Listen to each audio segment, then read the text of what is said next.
ఇంకా ఆశ్చర్యకరమైన విషయం, అత్యాచారాలు అనగానే అమ్మాయిల వేషధారణ గురించి మాట్లాడతారు. వేషధారణ వల్ల అత్యాచారాలు జరగవండి.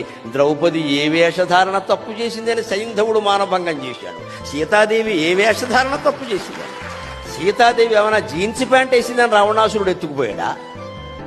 అత్యాచారానికి వేషధారణకి సంబంధం లేదమ్మా. కానీ వేషధారణ వల్ల ఆకర్షణలు ఏర్పడతాయి, అంతవరకే. దేని పరిమితి దాన్ని.